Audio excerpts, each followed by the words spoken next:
Washington আর আলাস্কায় উচ্চ পর্যায়ের বৈঠকের পর ইউক্রেন যুদ্ধের শান্তি আলোচনা কার্যত অচল অবস্থায় পড়ে গেছে। মার্কিন প্রেসিডেন্ট ডোনাল্ড ট্রাম্প যতই আশাবাদী বার্তা ছড়ান না কেন, বাস্তবতা হলো রাশিয়া ও ইউক্রেনের অবস্থান এখনও একেবারে দুই প্রান্তে। ইউরোপের দ্বিতীয় বিশ্বযুদ্ধ পরবর্তী সবচেয়ে ভয়াবহ সংঘাত সমাধানের কোনো নিকটবর্তী সম্ভাবনা আপাতত দেখা যাচ্ছে না। রুশ প্রেসিডেন্ট ভ্লাদিমির পুতিনের অবস্থান স্পষ্ট। তিনি চান দখলকৃত ভূখণ্ডগুলো আনুষ্ঠানিকভাবে রাশিয়ার অংশ হিসেবে স্বীকৃতি হোক। এর পাশাপাশি ইউক্রেনকে নিরপেক্ষ অবস্থানে বাধ্য করতে চান, যাতে কিয়েভ কখনো ন্যাটোতে যোগ দিতে না পারে কিংবা পশ্চিমাদের সঙ্গে সামরিক সম্পর্ক গভীর করতে না পারে। পশ্চিমা বিশ্লেষকরা একে রাশিয়ার সর্বোচ্চ দাবির তালিকা বলে আখ্যা দিচ্ছেন।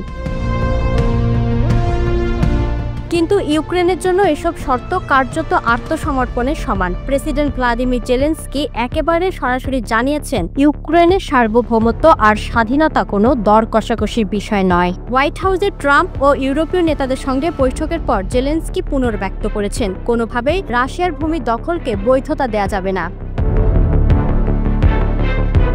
অচল অবস্থার অন্যতম বড় কারণ হলো যুদ্ধবিরতি প্রসঙ্গ। রাশিয়া শর্ত দিয়ে এয়ার ট্রুস বা সামরিক যুদ্ধবিরতির প্রস্তাব তুলেছে, তবে সেটি হলে বর্তমান ফ্রন্ট লাইনের লড়াই থামাতে হবে। ইউক্রেনের আশঙ্কা, এমন যুদ্ধবিরতি রাশিয়াকে কেবল নতুন করে সংগঠিত হওয়ার সুযোগ করে দেবে, যেমনটা আগেও বহুবার ঘটেছে। তাই কিয়েভ বলছে, নিরাপত্তা নিশ্চয়তা ছাড়া কোনো ধরনের যুদ্ধবিরতি সম্ভব নয়। ট্রাম্প অবশ্য বলছেন, তার আলোচনাগুলো ছিল উৎপাদনশীল এবং শান্তির পথে একটি পাথ ফরওয়ার্ড তৈরি হয়েছে। তবে বিশ্লেষকদের মতে ট্রাম্পের জন্য এটি এখন এক রাজনৈতিক অস্বস্তি, কারণ কূটনৈতিক চমক দেখিয়ে যুদ্ধ শেষ করার প্রতিশ্রুতিতে তিনি অনেকটা নিজের সুনাম বাজি রেখেছেন। এদিকে যুদ্ধের ভয়াবহতা বাড়ছে। ডনবাস থেকে দক্ষিণ ইউক্রেন পর্যন্ত রুশ সেনারা শক্ত অবস্থান গড়ে তুলেছে। প্রতিদিনের গলাবর্ষণে ধ্বংস হচ্ছে বসতবাড়ি, প্রাণ হারাচ্ছেন সাধারণ মানুষ। ইউক্রেনীয় বাহিনীও ক্লান্তিকর লড়াই চালাচ্ছে সংকুচিত সীমান্তে। এ যেন ইউরোপের দ্বিতীয় বিশ্বযুদ্ধ পরবর্তী সবচেয়ে প্রাণঘাতী সংঘাত।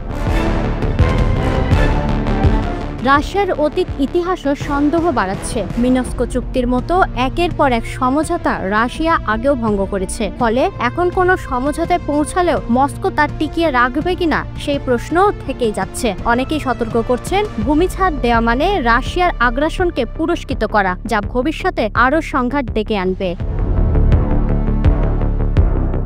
সব মিলিয়ে ইউক্রেন যুদ্ধের শান্তি আলোচনা এখনো অন্ধকার গহ্বরে। প্রতিশ্রুতি, চাপ আর কূটনীতির নাটক চললেও বাস্তবে সমাধানের আলো এখনো অধরা।